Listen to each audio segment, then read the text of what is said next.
and welcome to the Briefing Room. I'm your host, Bill Froehlich from WTCM Radio News. It's our weekly conversation about some of the stories making headlines in northern Michigan. And joining me this week at the table, John Flesher from the Associated Press. John, welcome back. Thank you. And Peter Payette from Interlochen Public Radio. Peter, good to see you again, too. Thanks for joining us, guys, and thank you for tuning in this week. A lot to catch up on. We were off for a week at spring break, but wanted to just kind of bring everybody up to speed on some of the big stories going on across the state and those that affect northern Michigan. And I wanted to start this week with what's been going on in Lansing, the latest and ongoing saga, the right to work law, which took effect last week. And John, you know that all too well, and we're part of covering that when it was passed in the lame duck session in December. But kind of bring us up to speed, as I understand it, now we've got a lawsuit that's been filed by the ACLU of Michigan. Several labor unions and even some Democratic leaders may be tied to that suit, and they want they want right to work thrown out, but maybe not for the reason people think. Well, they certainly would love to see it thrown out for any reason that the courts might come up with. The basis of this particular action is that during the big debate over the bills that took place during the lame duck session at the end of last year, the crowds got so thick that the authorities, local officers, closed down the state capitol for a period of time, saying it was too dangerous, there were too many people in there. And so the opponents are now contending in their legal action that amounted to a violation of the Open Meetings Act. And the judge did rule yesterday that it would be acceptable for them to continue their suit, that it was enough of a basis to at least stay alive for the time being, but there's plenty more legal twisting and turning to take place there. They're basically saying that they were, in effect, blocked out of the public process when the doors were locked. Right. And the other angle I heard to that too was that they were saying legislative staff members, employees within the Capitol area were occupying a lot of the seats, preventing the general public from sitting in on it.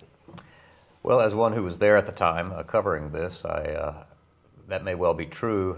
It's questionable whether even if all those seats had been vacant, there would have been enough for everyone to get in who was crowded around the Capitol. There were thousands of people there. The most common estimate was about 10,000, perhaps even more. But it's the laws are there, and so the courts will have to determine whether or not this is a strong enough basis to carry forward and perhaps to overturn the law.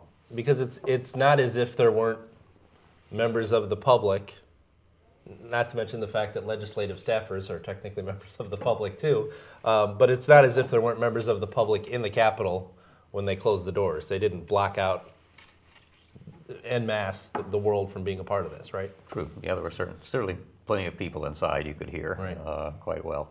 If they prevail, then that suggests all you need to do to block the legislative process is have more people show up to protest than can fit in the. Yeah, that was my concern in the building. And I don't remember the meeting, even if it was in Grand Traverse County, but there were so many people that came to a local meeting that they had to cancel it and reschedule it. So that would have been my next question too, is what possible venue could you hold 10,000 people to be part of the public process? And I think, like you said, that just opens up a number of new doors that we'll have to keep following on. And I should be clear, I have not looked at the briefs. I don't know what their legal arguments are. Yeah, same here. But a lot of this goes back to the fact that the legislation was conceived and pushed through very quickly. After a lot of closed-door discussions between the governor and Republican legislative leaders, there were no public hearings. And this is the kind of thing that can happen when you do that. There are going to be repercussions. A lot of people are going to be upset. But they decided that was the tactic that they wanted to pursue. And I think their thinking was that, or what they argued was that everyone basically knows what the issues are here. We can have meetings, we can hash them out ad nauseum, but at some point votes are going to be taken, and we think that we have the votes now, and that's that. Right. The other piece of legislation that took effect last week, Kelsey's Law, named after Kelsey Raphael of Sault Ste. Marie. So we've got a new law in the books with a local connection. A teenager from Sault Ste. Marie killed in a car accident. And John, you covered that story as well. I did report on that right around the time that the governor was preparing to sign it. Obviously a very sad case. The young lady was driving, I believe, home from a friend's house right near her high school up in Sault Ste. Marie when the roads were icy. She had passed another vehicle and misjudged the turn apparently and ended up in a crash and it killed her, and she was on her phone at the time. And her parents very courageously decided to have something come out of this that could perhaps save other young people, and so they lobbied for a law that would outlaw use of cell phones by the novice drivers, new drivers, and at that very young age.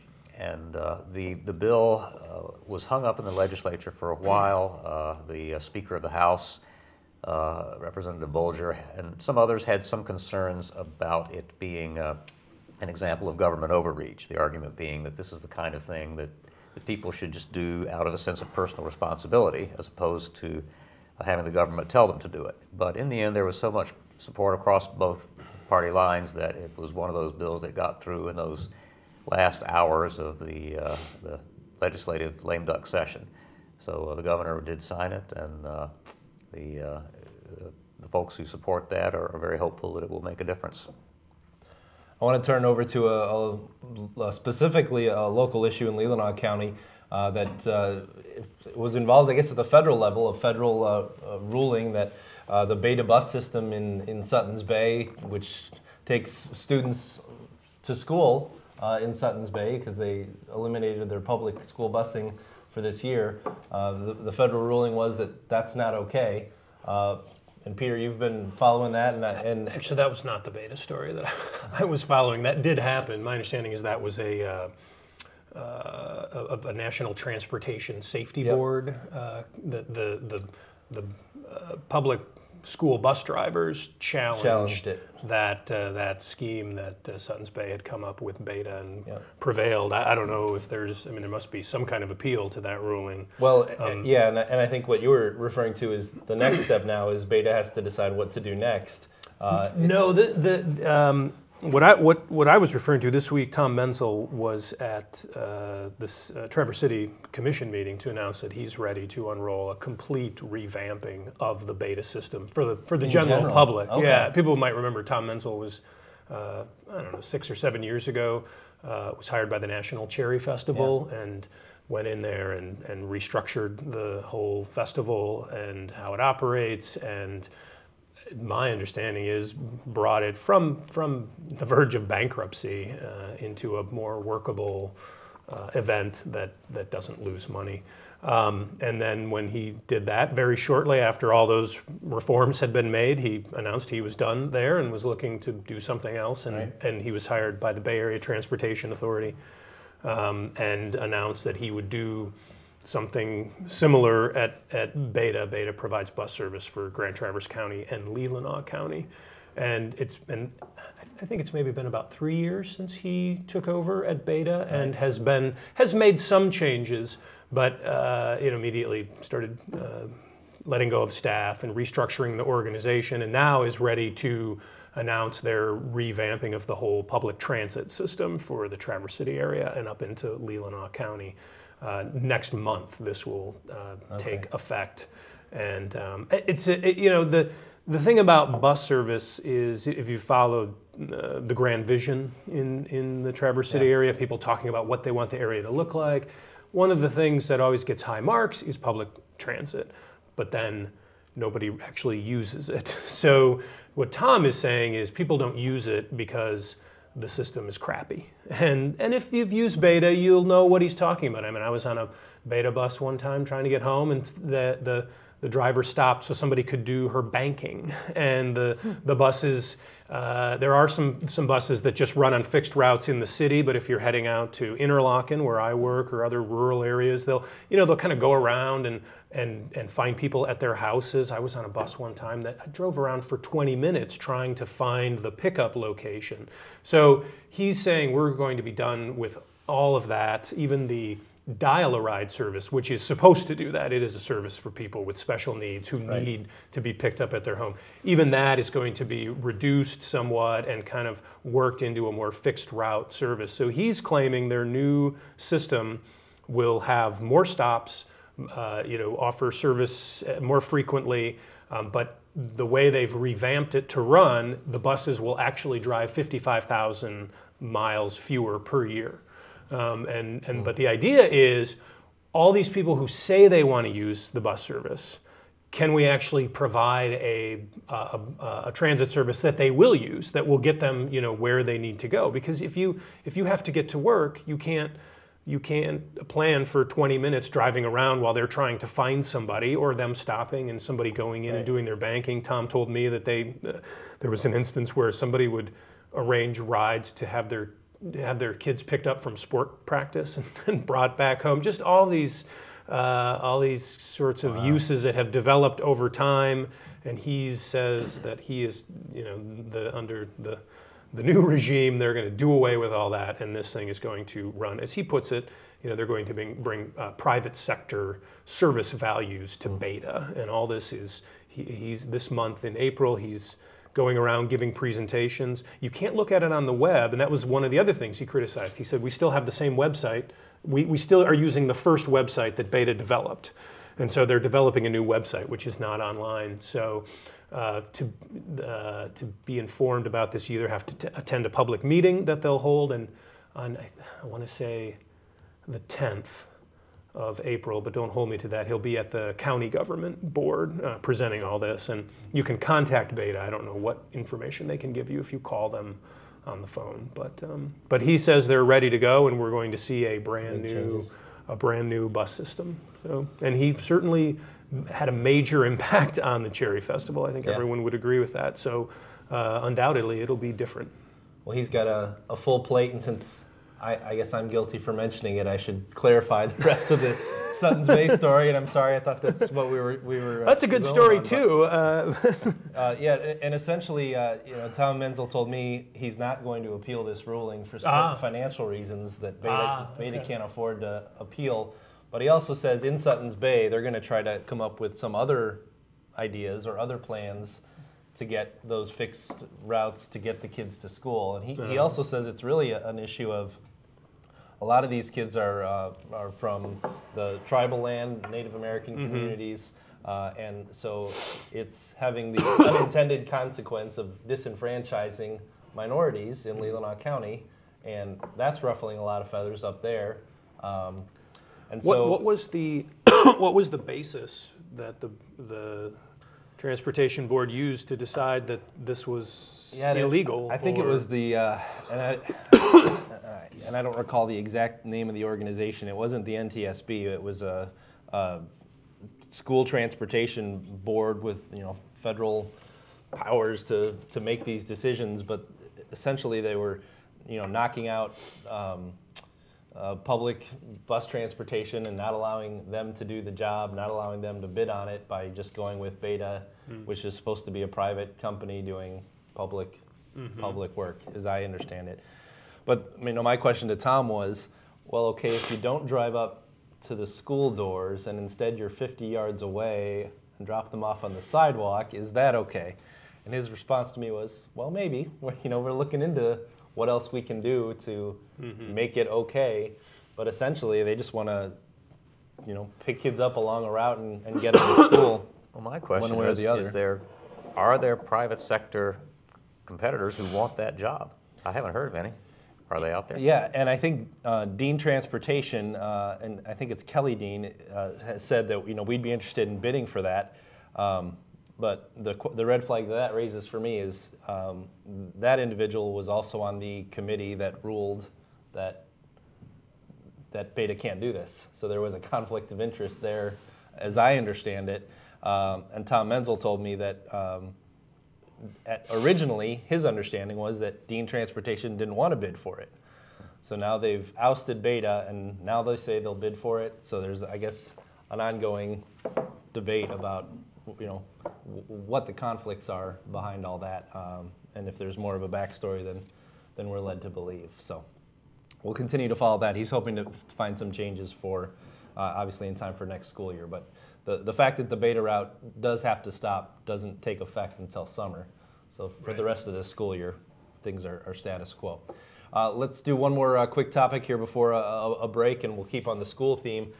School funding issue always an issue all over northern Michigan. And we're seeing lawmakers saying we're putting more into the school aid fund, Peter, but that doesn't necessarily translate to more dollars for kids. Right. I was surprised. I was scanning news last week.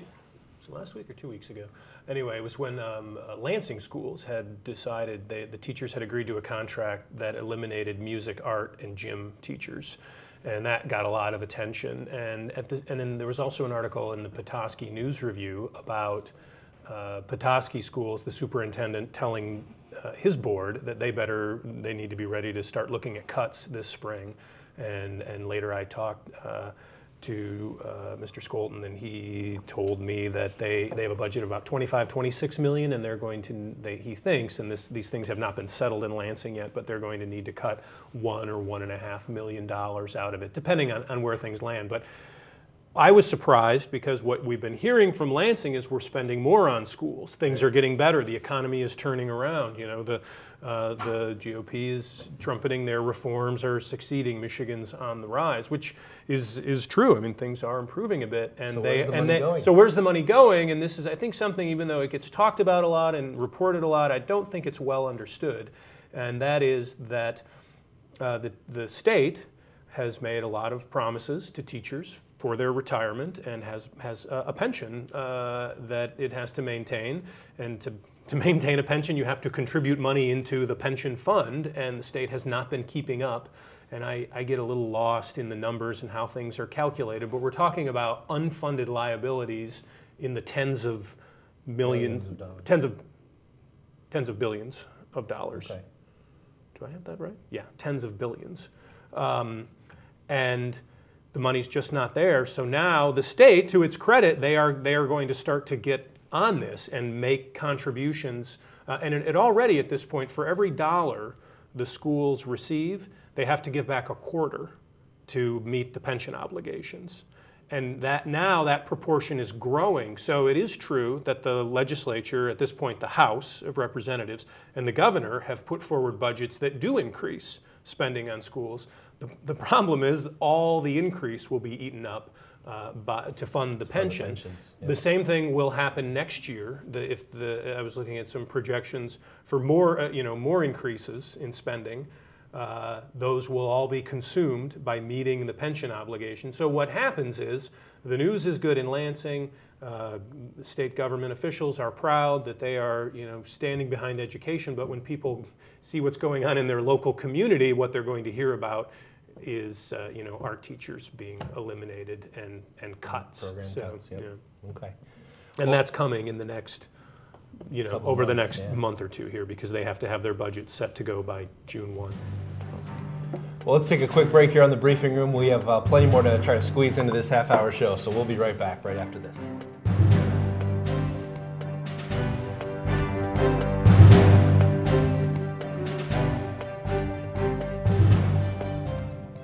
What is Up North TV?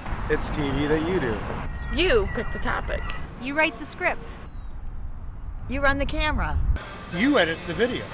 It's your vision. Your perspective. Your story. Commercial free. Free speech. What is Up North TV? It's me. It's you. It's all of us. View us on Analog 97. Cable digital too. Digital 992. UpNorthMedia.org. Back to the briefing room. I'm Bill Froehlich, joined this week by Peter Payette and John Flesher. John, let me turn things back over to you.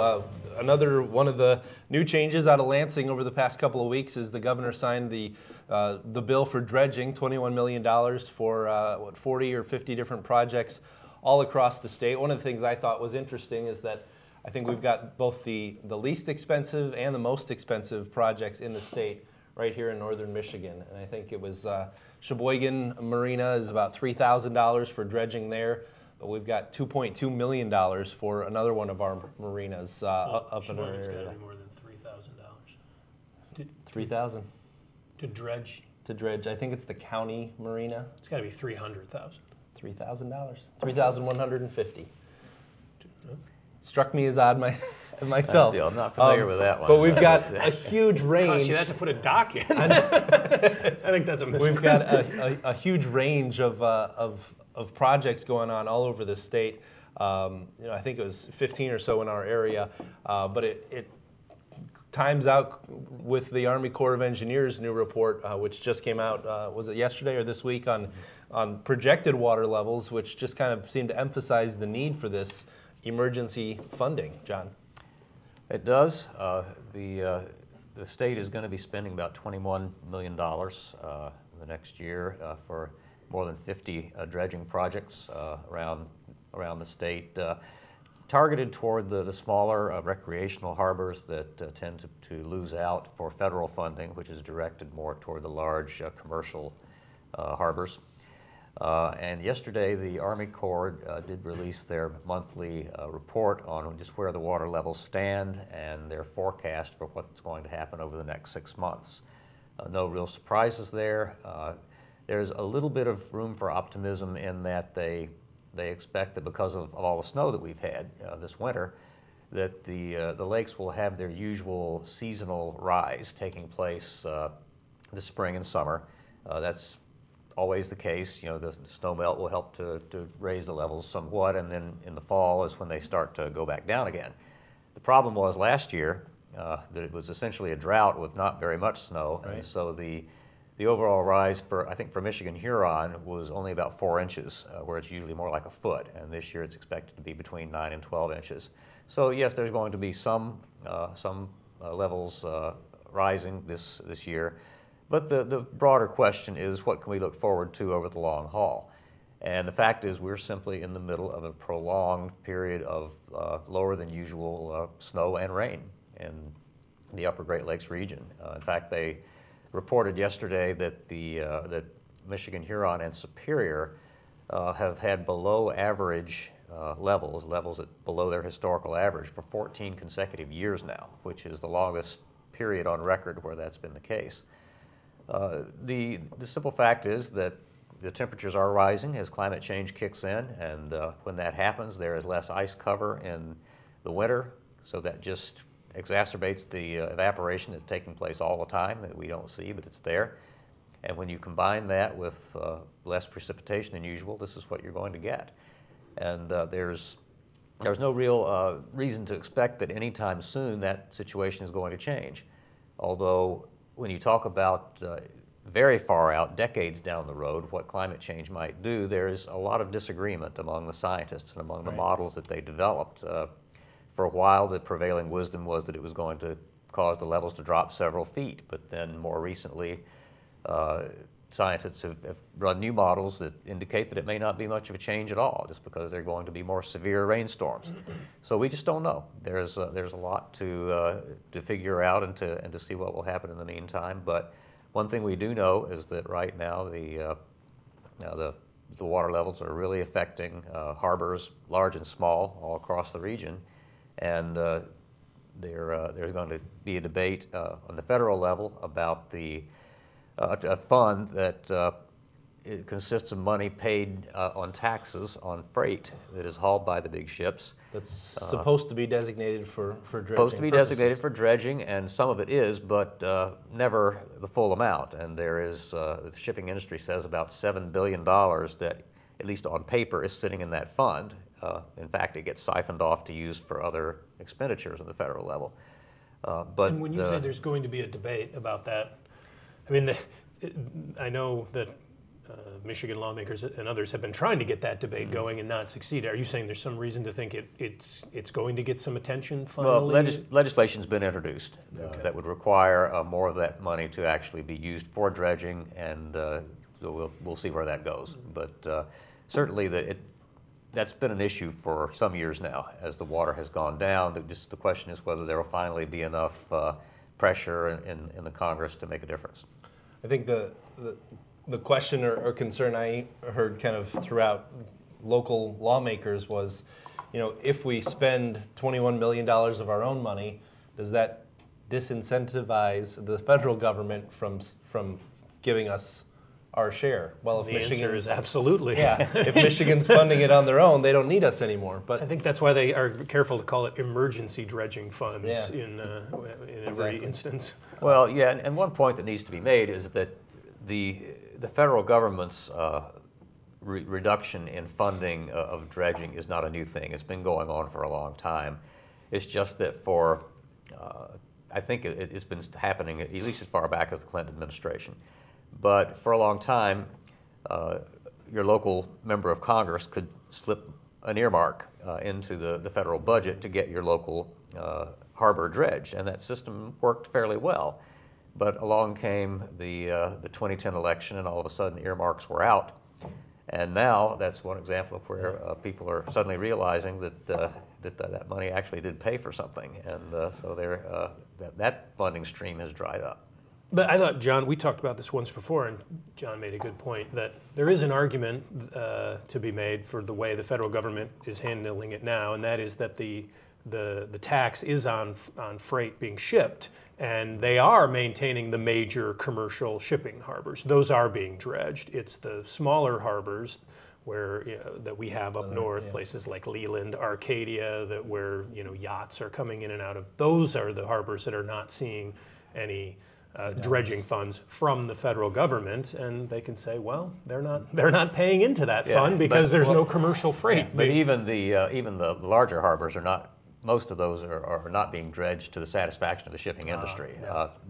The money that is being used for dredging, the federal money, is indeed going for big ones. But yesterday, for example, we were told by the Army Corps in a news conference for reporters who have been following this that they will have enough money this year for about 15 of large harbors. But there are a number, I've forgotten the number, but dozens more that could use it. It's 15 on the Great Lakes? Right. But they a lot more are needed. And then the flip of that, the argument for the small harbors is that the transportation on the Great Lakes is a federal responsibility, and those harbors have the title Harbors of Refuge, I think, which is a federal designation. It's supposed to be a safe place for a boat to get in out of the storm, and if you hit a sandbar where the depth is 3 feet and you're in a yacht and you need 7 feet of clearance and you get stuck, and that's what happened a few years ago down in Onekama, and a boat did get stuck and was wrecked in the waves. Well, I have a prediction that we'll get $500 million in federal funds, and it will all be cut off because of the sequester. So we probably won't see any of it. Lots more to get to, but we're just out of time this week. So we appreciate you tuning into the briefing room. Thanks to John Flesher and Peter Payette for joining us. I'm Bill Froehlich, and we'll see you again next week on the show. Thanks a lot for tuning in.